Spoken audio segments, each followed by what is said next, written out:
The Lord is good to those whose hope is in Him, to the one who seeks Him.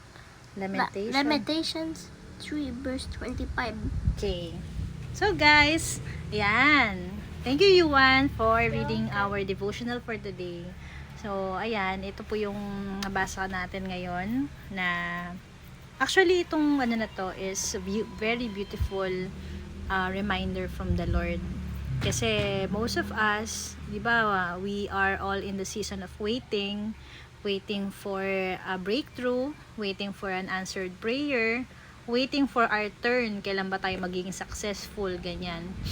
All of us, common naman siguro sa isang tao that we don't like waiting. And I am one of those. Kasi ako talaga napaka-impatient kong tao. 'Di ba? Binigyan ko na emphasis, impatient talaga. Kasi minsan may time, lalo na sa mga pilahan, sa mga groceries, mahaba pila, naiinis ako. Lalo na kasi lagi akong merong tendency, irritable ako, ganyan. Yan, so struggling ako sa area na yan talaga. Aminado naman ako kay Lord na ito yung dito ako work in progress sa waiting. Especially sa traffic, ganyan.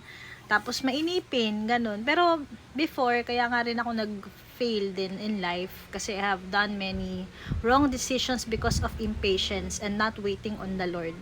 Most of you know that before I was a single parent kasi nga dahil sa mga drastic decisions ko in the past that really ako rin yung naglagay sa sarili ko sa sa kapahamakan dahil sa hindi pag-wait kay Lord sa kanyang will, kanyang timing. So napaka-importante. Sabi nga dito, the Lord is good to those whose hope is in Him. Ibig sabihin nito, yung hope mo naka-anchor ba sa kanya?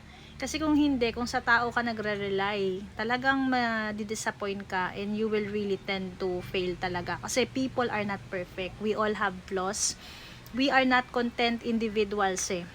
'Di ba? Kung yung reliance mo, independence mo is nasa tao, wala kang makukuhang satisfaction talaga diyan. Kung kay Lord ka naka-anchor, we know that we have a God who wants the best for us and really plans everything for our own good. Hindi ka, kahit na nahihirapan ka now, you have a beautiful hope that whatever is happening, He is in perfect control of every situation and all things work together for our own good and He makes beautiful in He makes everything daw beautiful in His time, sabi Ecclesiastes. To the one who seeks Him. So, mabuti ang Lord sa umaasa sa Kanya sa mga taong sinisik siya o hinahanap siya na talagang intentionally we are really looking for God or we hunger for God. Yun yung pagkakaunawa ko dyan. So, minsan kasi may time na eto, ano tawag nito? Revelation time pa ulit.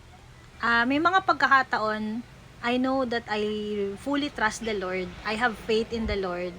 And strong naman yung faith. Pero may mga pagkakataon na yung mga circumstances in life, nasusway din ako. May tendency akong impatient, ganyan nga, minsan nakakaramdam ng slight doubt, ganyan. And ng mga responses ko, nagiging emotional ako, nagiging na minsan to be honest is, nag-i-snap ako. Hindi nakaka-glorify kay Lord yon kasi para bang yun yung mga pagkakataon na you need to show yourself, na you need to show up or maipakita mo kay Lord na actually we can all be fragile in front of God, pero kaya nga trials yun yung mga pagkakataon na kailangan mong maipakita nga na ka talaga, na ina-apply mo lahat ng mga natututunan mo and yung mga nababasa mo na yung mga salita ng Lord, mga promise niya sa atin, ina-apply natin. So kung ganun yung response natin, paano makikita na ibang tao? Akala ko ba malalim ang faith mo? Akala ko ba matatag ka? So hindi na, 'di ba? Ganun na siisipin nila. So minsan, yun nagkakaroon sila ng impression na ganito pala siya, 'di ba? Christian pero bakit ganun? So kailangan, 'di ba sabi nga, be careful how you live. Sabi sa Ephesians 5:17, naalala ko. And always watch your life then sa mga outsiders. Sabihin nun, i-assess mo yung buhay mo kung nagiging ikaw ba ay nagiging vessel of instrument na ginagamit ni Lord para mahatak yung ibang tao na makilala siya, or hindi ka nagiging salt and light? So ito lang, back to the subject nga dun sa message. So the Lord doesn't hinder. So pag sinabing the Lord is good, as in good in all aspects, talagang faithful si Lord, and He will really bless us according to His will and purpose. Hindi naman madamot si Lord eh. Minsan kasi pagka hindi lang binigay ni Lord yung gusto natin, nagagalit na tayo sa Kanya. Pero kung iisipin natin, napakadami binigay ni Lord na hindi natin hiningi, na hindi naman natin na ipagpasalamat, pero nagalit ba siya?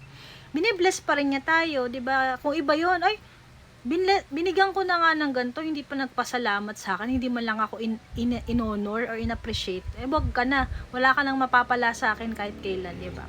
Pero hindi ganun si Lord, hindi naman kasi siya nag-expect in return eh. Pero syempre, it's up to us if yung heart natin will really be touched na talaga, na ipagpasalamat natin kay Lord whatever it is na binibless na tayo. Syempre yun ang ating part, is to really glorify the Lord sa buhay natin, and syempre mag-practice ng heart of gratitude, diba?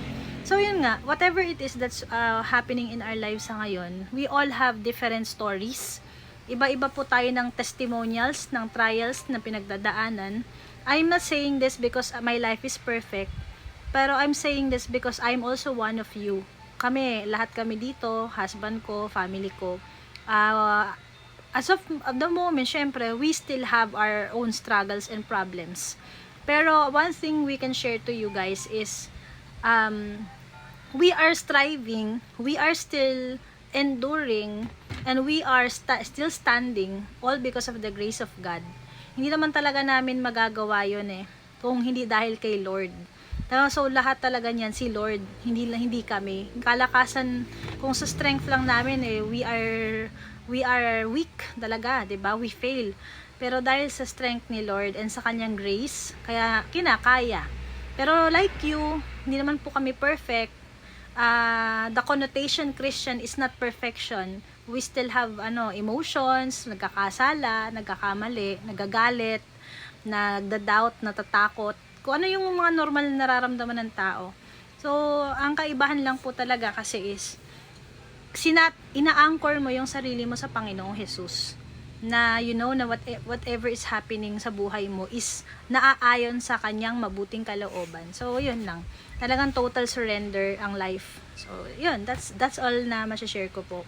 So may this verse be an encouragement for you, na this is the perfect time po na you start to give your life to Jesus and make Him the Lord of your life, and paubayan natin sa Kanya lahat, 'di ba? And surrender what it's weighing in your heart, whatever it is that's weighing, that kung ano man yung mga heaviness na naramdaman natin, nagwe-weigh down sa atin, ipaubayan na natin yan, ilatag na natin lahat kay Lord, and siya na po ang bahala, 'di ba? And for sure, He will help us to He will help us whatever it is po na pinagdadaanan natin. Kasi promise niya to eh.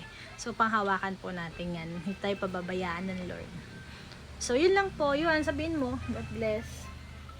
God bless po. Jesus love. Jesus loves you. Okay, bye-bye. Bye-bye. Dios los bendiga a todos. Adios. Adios. Bye.